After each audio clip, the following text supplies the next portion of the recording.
ఎరువులు మనం వర్షం నీళ్ళతో చేసుకుంటే కొంచెం పవర్ఫుల్గా ఉంటుంది.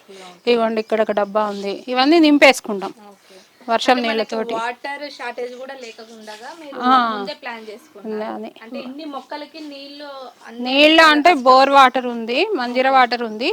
ఇవేంటంటే రెయిన్ వాటర్ తోటి ఓన్లీ మనం ఎరువులు తయారు చేసుకోవడానికి, లిక్విడ్ ఫర్టిలైజర్స్ తయారు చేసుకోవడానికి స్ట్రాంగ్గా ఉంటుందని. ఇవి దాదాపు మనకి నవంబర్ వరకు వర్షాలు వస్తూనే ఉంటాయి. వచ్చినప్పుడు కొంచెం వర్షం పడినా డబ్బా నిండిపోతుంది. మనం 2-3 సార్లు ఎరువులు తయారు చేసుకోవచ్చు. ఇప్పుడు ఇవి చేసి పెట్టుకున్నామంటే మనం రెగ్యులర్గా వాటరింగ్ కూడా చేసుకోవచ్చు. అంటే డైలీ ఎన్నిసార్లు వాటరింగ్ చేస్తారు? డైలీ ఇప్పుడు చూడండి, ఇందులో ఆవు పేడ, ఈ వర్షం నీళ్ళతోటి కలిపి ఆవు పేడ వేసుకొని నానబెట్టుకున్నాము.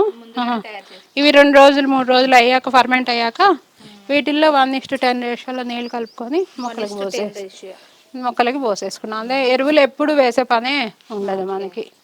కొంచెం ఇంత ఆవు పేడ కానీ, ఇంత పశువుల ఎరువు కానీ, ఇంత వర్మీ కంపోస్ట్ కానీ, ఇంత కిచెన్ ఏదైనా సరే ఇంత సరిపోతుంది. దాన్ని బట్టి మనం పోసేసుకోవచ్చు.